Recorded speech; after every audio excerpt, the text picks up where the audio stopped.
Guys good morning further. आज मैं आपसे बातचीत करना चाहती हूँ आज सुबह की प्रातः में, और आज मैं बातचीत करना चाहती हूँ कि आज मैं आप लोगों को बता दूँ और मैं आप लोगों को कहना चाहती हूँ कि आप कोई भी क्यों ना हो और किसी भी जगह में हो या किसी भी क्षेत्र में हो, आप वहीं पे उसी स्थान में रहकर आप पर जो है अपने पापों से प्रायश्चित करने की आवश्यकता है। आप अपने पापों को उसी जगह में उसी क्षेत्र में रहकर जो है आप अपने पापों से पश्चाताप कर सकते हैं और आपको प्रायश्चित करने की आवश्यकता है। चाहे कोई भी क्यों ना हो, आपके पाप कोई सा भी क्यों ना हो, आपके पाप चाहे लाल रंग के हो, अर्गवानी रंग के हो, कैसे भी प्रकार के पाप आपने किए हो, लेकिन यीशु मसीह का सामर्थ्य इतना है कि वो आपके पापों को क्षमा कर सकता है। चाहे कितना बड़ा भी आपने गुनाह किया हो, आपको प्रायश्चित करने की ज़रूरत है। अपने पापों से आपको जो पश्चाताप करने की ज़रूरत है और परमेश्वर उन पापों को मिटा सकते हैं। आज का जो सब्जेक्ट है वह लहू हमारे लिए प्रायश्चित बनता है और हमारे पापों को मिटा देता है। गाइस, मैं क्यों ये सब कह रही हूँ? आजकल का जनरेशन है, बहुत से लोगों की ज़िंदगी में कई प्रकार के पाप हो जाते हैं। कई प्रकार के वीडियोस को देखना, कई प्रकार की चीज़ों को देखना।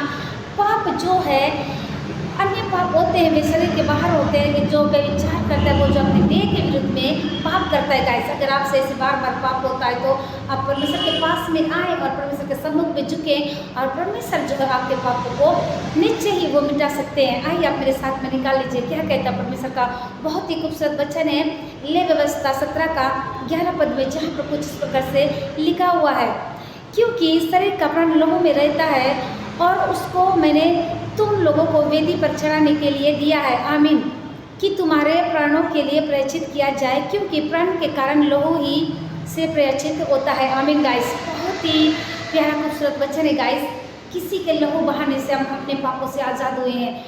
क्या आप सोच सकते हैं कि कोई आपके लिए लहू बहा सकता है? नहीं। आपके दोस्त लहू बहा सकता है? नहीं। लेकिन यीशु मसीह स्वयं हमारे लिए बलिदान हो गए उस कलवरी क्रूस पर हमारे पापों के लिए।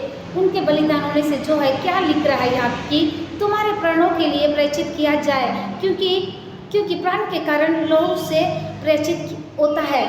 अगर पापों की क्षमा एक लहू बहाने से होती है तो इसलिए मैं जो है अपने बेटे को तुम्हारे लिए उस पर बलिदान करने के लिए तैयार होकर, उनके पिता ने गाइस अपने बेटे को, इकलौते बेटे को हमारे लिए उस क्रूस पर जो है बलिदान किए। क्या आपका फर्ज नहीं बनता? आप बार बार पाप कर रहे हैं, उस पाप से अब निजात पाने के लिए क्या आप कभी कोशिश नहीं करते हैं? आपको मैं बता दूं, आपको परमेश्वर ने बहुत ही सुंदर अवसर मौका को दिए हैं। आप इस समय को ना गवाइए।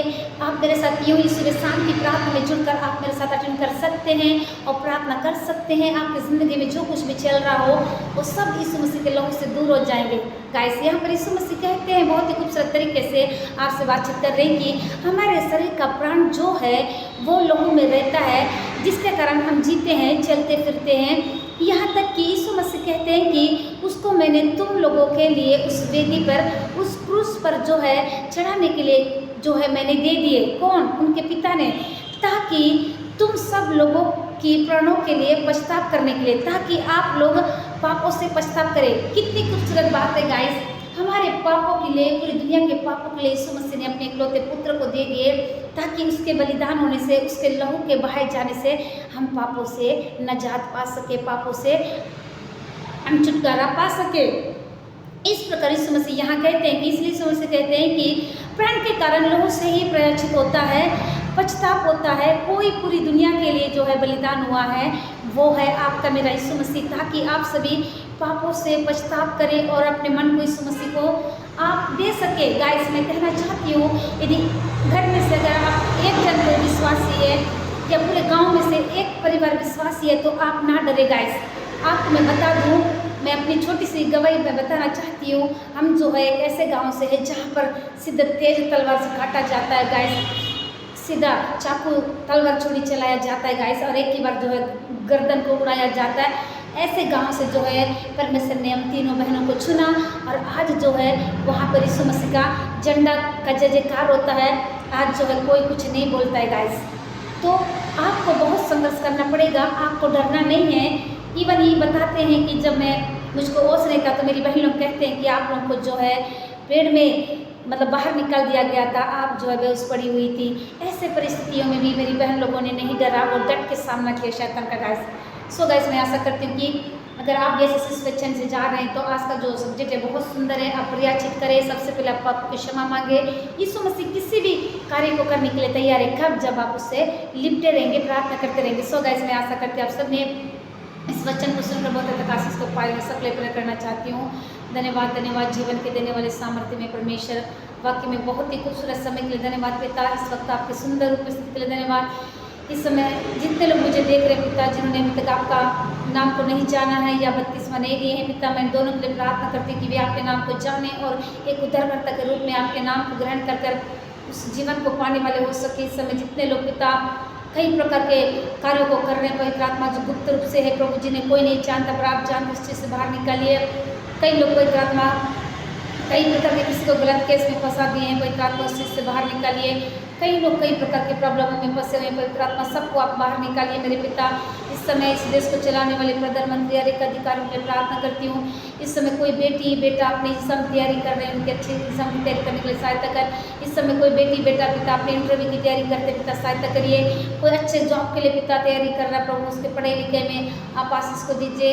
कोई पवित्र आत्मा अपने बेस्ट प्रेयर लाइफ के लिए प्रार्थना करना चाह रहे हैं, पवित्र आत्मा एक अच्छे प्रेयर लाइफ बनाने में सहायता करिए। कोई बेस्ट लाइफ पार्टनर के लिए प्रार्थना करते अच्छा पार्टनर देकर आशीष करिए। इस वक्त पिता किसी का मेरी एनिवर्सरी है, जन्मदिन है, मैं दोनों के लिए प्रार्थना करती हूँ। आपने उनके आयु को बढ़ाकर पिता एक नई जिंदगी में कदम रखने के लिए सहायता मदद किया। इस समय कई लोग बहुत ज़्यादा बीमार है, छोटे बच्चे, नौजवान, बुजुर्ग, सर्दी, खांसी, बुखार, टाइफाइड, किडनी, लिवर, नाना प्रकार की बीमारियों से परेशान प्रभु आप चंगा कीजिए, छुटकारे को दीजिए। धन्यवाद पिता, इस वक्त मैं और मेरा घराना मिलकर आपकी सेवा करने वाले हो सके पिता। सारी बातों में माँ आपको देते यीशु के नाम से इस विनती को मांगती हूँ, जैसे सुनकर कबूल करिए, आमीन।